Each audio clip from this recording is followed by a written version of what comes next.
میں اس مسجد میں آیا ہوں، یہ بہت سارے امیر بیٹھے ہیں، کروڑپتی بھی نظر آ رہے ہیں، شاید ارب پتی بھی ہوں گے.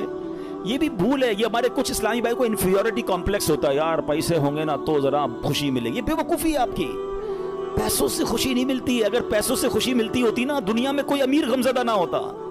میں آپ کو ایک بڑی عجیب بات کہنے جا رہا ہوں، بڑی تجربے کی بات کہنے جا رہا ہوں. دنیا میں جو ہے نا، ہر کوئی سخی نہیں ہوتا. زندگی کی گاڑی مسائل کے پہیوں پر ہی چلتی ہے. امیر کے دکھ اور ہیں، غریب کے دکھ اور ہیں.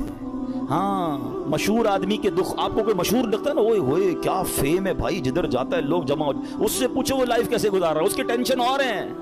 جس کو کوئی نہیں جانتا اس کی ٹینشن اور ہے. کاروبار کرنا چاہیے جناب، کاروبار میں بڑو مزو ہے. کاروباری کے دکھ اور ہیں، نوکری والے کے دکھ اور ہیں.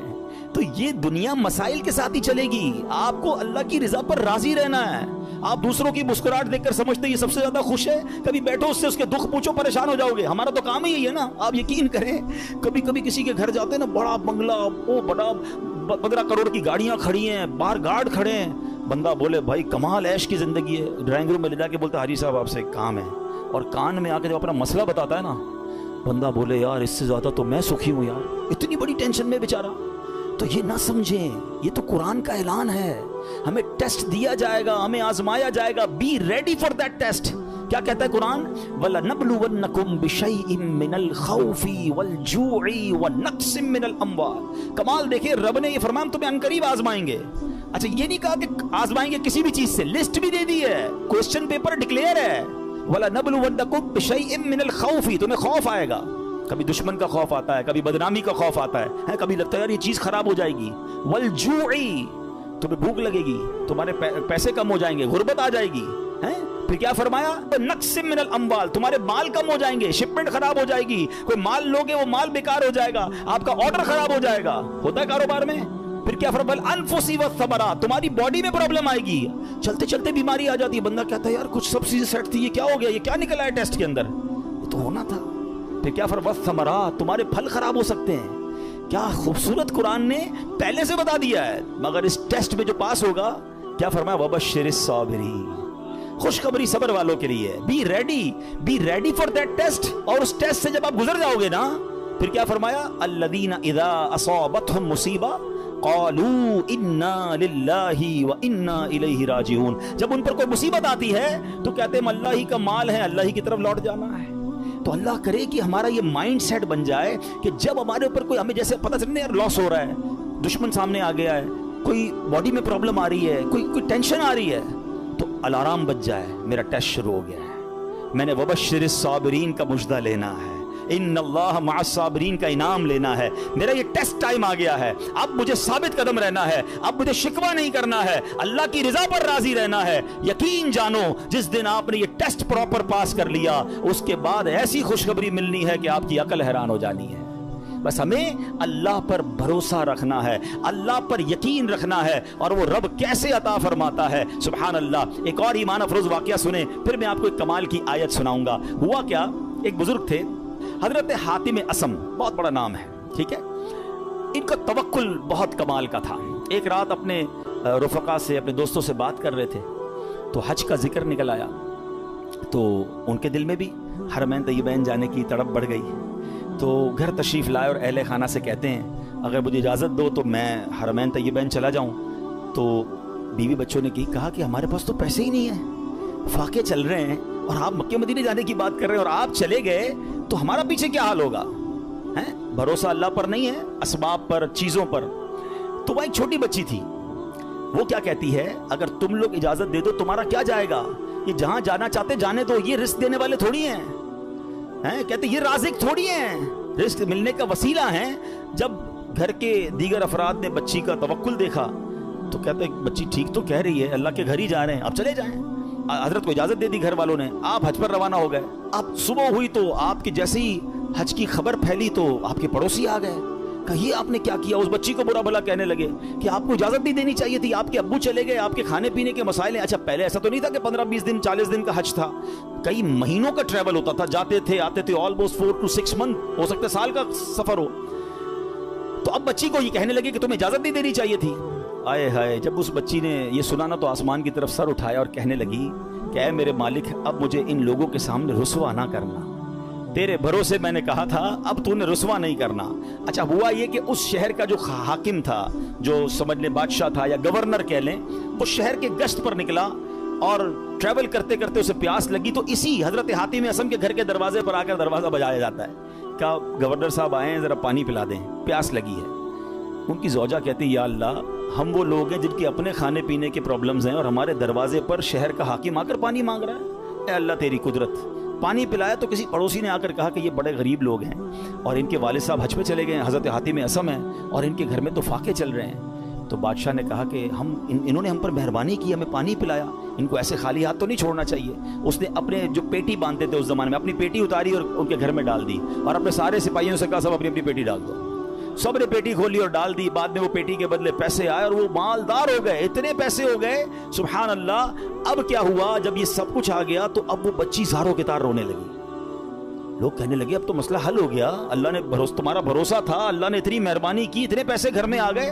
تو بچی کے جملے سنیے گا، وہ کہتی ہے کہ میں تو اس لیے رو رہی ہوں کہ ہم نے کل رات بھوک کے عالم میں گزاری، جب مخلوق نے ہمارے حال پر نظر عنایت کی تو فقر و غربت سے ہمیں غنی کر دیا، فقر و فاقہ ختم، we are now rich۔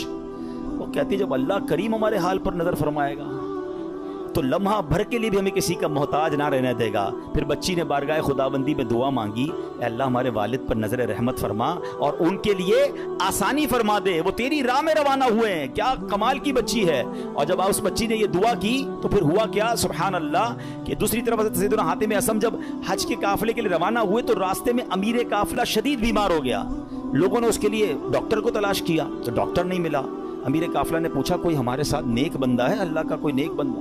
لوگوں نے کہا ہاں ہمارے ساتھ تو حضرت حاتم اصم ہے۔ امیر کے پاس آپ گئے، امیر کے لیے دعا کی، اسی وقت اللہ پاک نے وہ تکلیف امیر کی دور کر دی۔ تو امیر نے حکم دیا کہ ان کے لیے کھانے پینے اور سواری کا انتظام کر دیا جائے۔ آپ رحمۃ اللہ تعالیٰ علیہ اپنے بچوں کے لیے پریشان تھے جن کو پیچھے چھوڑ کر آئے ہیں، اسی حالت میں آپ کی آنکھ لگ گئی، خواب میں کسی نے کہا حاتم جو ہمارے ساتھ اپنا معاملہ درست کر لیتا ہے ہم بھی اس کے ساتھ اپنا معاملہ درست کر لیتے ہیں۔ آپ کو اہل و عیال کے ساتھ جو پیچھے مدد ہوئی نا وہ بھی خواب میں بتا دیا گیا۔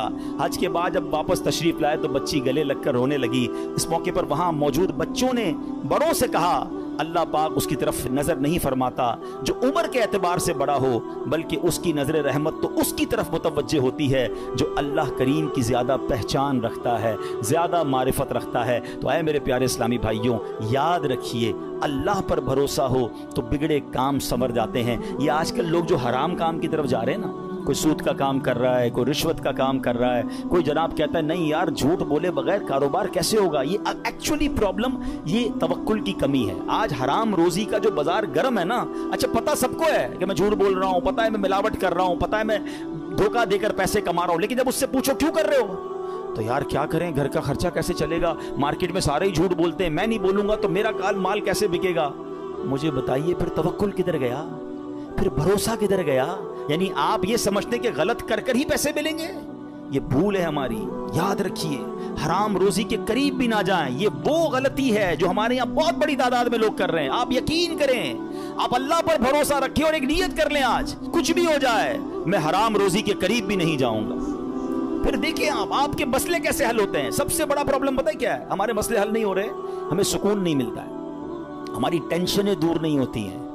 پلیز چیک کیجئے روزی حلال ہے کہ نہیں ہے۔ ایک بار حضرت موسیٰ علیہ نبینا علیہ السلام نے ایک شخص کو دیکھا کہ وہ زارو کتار رو رہا ہے، ہاتھ اٹھا اٹھا کر دعائیں کر رہا ہے، یا اللہ یا اللہ یا اللہ۔ حضرت موسیٰ تو اللہ سے بات کرتے تھے، آپ نے اللہ سے عرض کی مولا یہ اتنی دعائیں کر رہا ہے، اس کی دعا سن لے، اس کی پکار سن لے، اس کا مسئلہ حل کر دے۔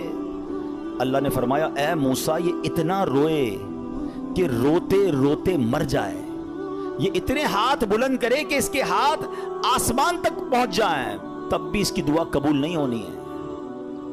حضرت موسیٰ نے کہا یا اللہ وجہ کیا ہے؟ فرمایا یہ حرام کھاتا ہے، حرام پہنتا ہے اور اس کے گھر میں حرام مال ہے، خدا را اس سے نکل آئیے۔ ہمت کیجئے، ایک بار آپ بھروسہ کیجئے اللہ پر۔ مجھے اندازہ ہے اس طرح کے بیان ہوتے ہیں نا تو ڈبل مائنڈڈ ہو جاتا ہے بندہ، یار بات ٹھیک ہو رہی ہے مگر پورا امپائر کھڑا ہوا ہے، پوری فیکٹری چل رہی ہے، پورا بزنس ہی سود پہ چل رہا ہے، جھوٹ پہ چل رہا ہے، بہت ساری غلطیاں ہیں، کیسے نکلوں؟ اللہ سے مدد مانگنی ہے، وہ کریم ہے, وہ ضرور مدد فرمائے گا. ایک اور بات سنیے, یہ بعض اوقات فیملی پریشر کی وجہ سے بھی لوگ حرام کی طرف جاتے ہیں, ڈیمانڈیں ختم نہیں ہوتی نا. ایک اور حدیث پاک سنیے, اللہ کرے میری بہنیں سن رہی ہوں, میری مائیں, میری بچیاں سن رہی ہوں, وہ بھی اس حدیث کو سنیں.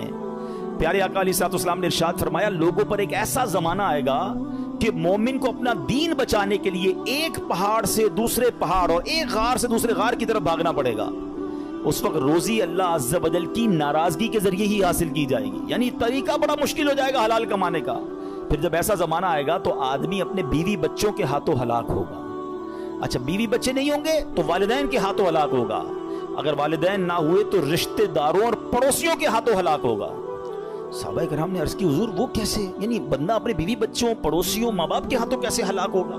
اب سنیے, اللہ کے حبیب علیہ الصلوۃ والسلام فرماتے ہیں, وہ اسے اس کی تنگ دستی پر عار دلائیں گے, اس کی غربت پر اسے شرم دلائیں گے, اور تو اپنے آپ کو ہلاکت میں ڈالنے والے کاموں میں مصروف کر دے گا اور انہی کے ہاتھوں ہلاک ہوگا. یہی کہتے ہیں نا گھر والے, تم نے کمایا ہی کیا, ابھی تک موٹر سائیکل پر ہو ہیں, ابھی تک جناب تم نے گھر کا فرنیچر چینج نہیں کیا, شادی ہو رہی ہے تم نے سونے کا زیور نہیں بنایا. گھر والوں کا پریشر, دوستوں کا پریشر, پڑوسیوں کے تانے. ایک وقت آئے گا کہ بندہ حرام کاموں کی طرف جائے گا اور پھر اللہ کو ناراض کرے گا اور انہی کے ہاتھوں ہلاک ہو جائے گا.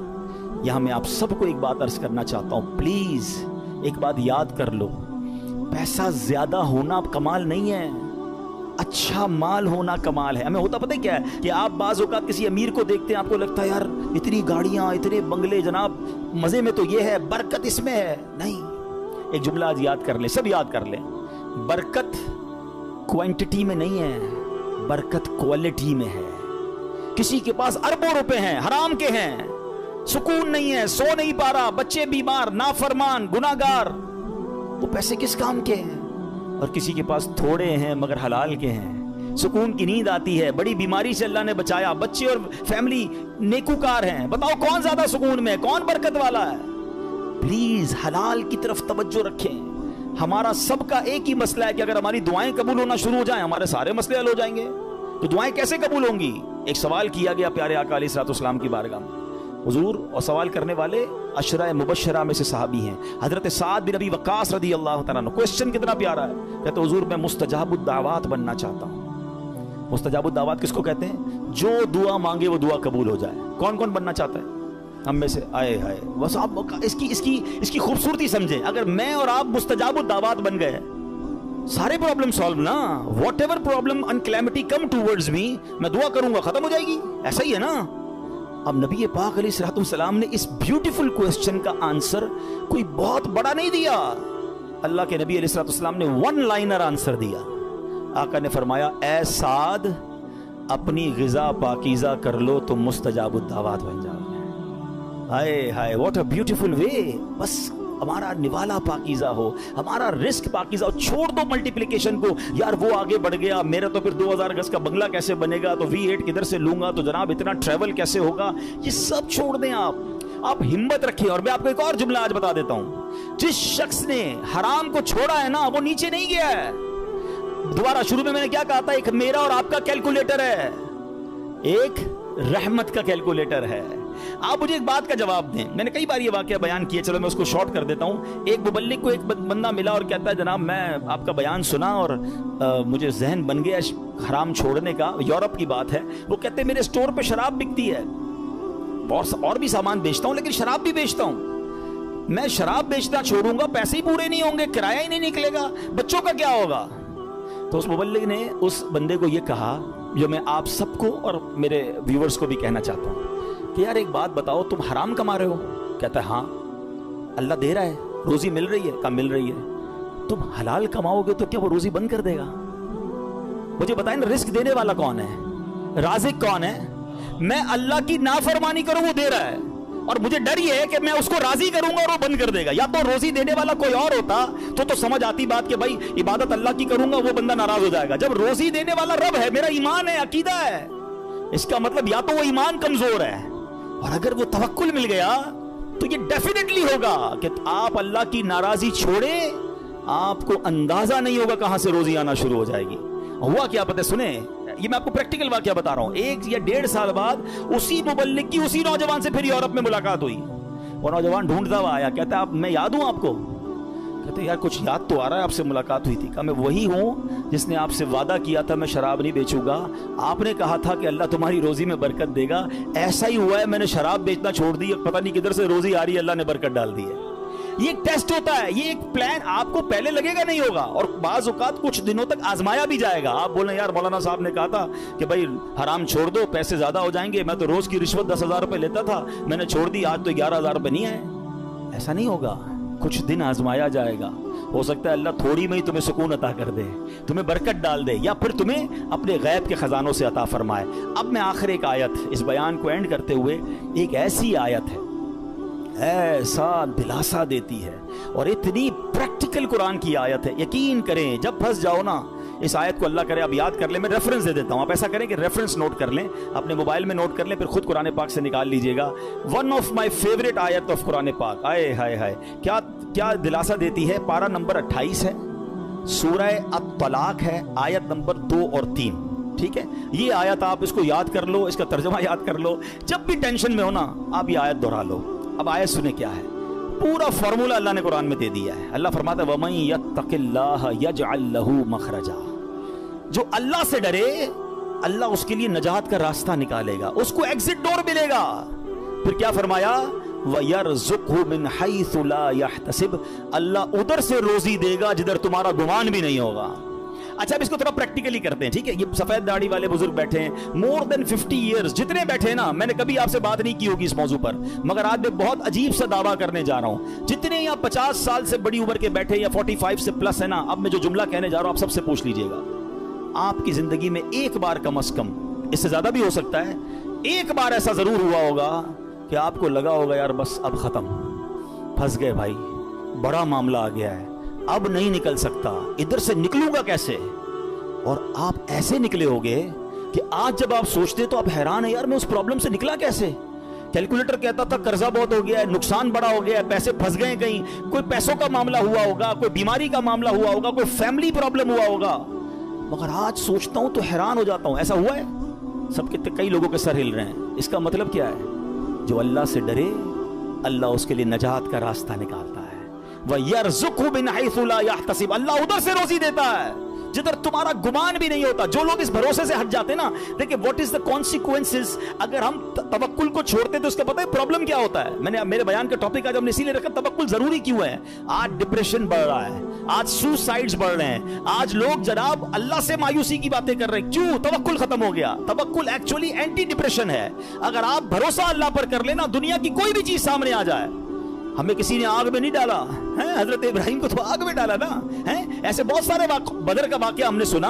313 لوگوں کو کیا تھا جذبہ؟ توکل تھا کہ اللہ کے نبی ساتھ ہیں، ہم راضی ہیں، اور اللہ نے فرشتے بھیج دیے. تو ایکچولی یہ ڈپریشن سے نکلنا ہے، سوسائڈ کے خیال دماغ میں نہ آئے تو ہمیں اسٹرانگلی اللہ پر بلیو کرنا ہوگا. یہ آیت بتا رہی ہے وَيَرْزُقْهُ مِنْ حَيْثُ لَا يَحْتَسِبُ. اللہ ادھر سے روزی دے گا ادھر تمہارا گمان بھی نہیں ہوگا. پھر اللہ آگے کیا فرماتا ہے وَمَن يَتَوَكَّلْ عَلَى اللَّهِ فَهُوَ حَسْبُهُ. جو اللہ پر بھروسہ کرے اللہ اس کے لیے کافی ہے. کر لیں پھر دیکھیں آپ کیسے نکلتے ہیں. ہم دنیا والوں کو اپنی پرابلمز بتاتے ہیں. میں آج آخر میں آپ کو ایک بات بتانا چاہتا ہوں، نہ بتایا کرو دنیا والوں کو اپنے مسائل. ہاں مت بات کیا کرو. کوئی کچھ کرتا بھی نہیں ہے اور کر سکتا بھی نہیں ہے. میری بیماری کون دور کر سکتا ہے، میرا پرابلم، کیونکہ سارے مسائل حل ہونے اللہ کی بارگاہ سے ہیں. دنیا والوں سے ہم بات کرتے ہیں نا، لوگ انجوائے کرتے ہیں، لوگ ہماری بات پر مزے لے رہے ہوتے ہیں. ہمارے سامنے نہیں کہتے، ہمارے بعد لوگوں کو بتاتے ہیں آیا تھا میرے پاس، اس کا فلاں مسئلہ ہے، اس کا فلاں پرابلم ہے. ہاں بڑی بڑی باتیں کرتا ہے یہ والے پرابلم میں. یعنی ہماری پرابلم سے دنیا والے انجوائے کر رہے ہوتے ہیں. کیوں بتاتے ہو دنیا والوں کو بھائی؟ کسی کا احسان کیوں اٹھائیں، کسی کو حالات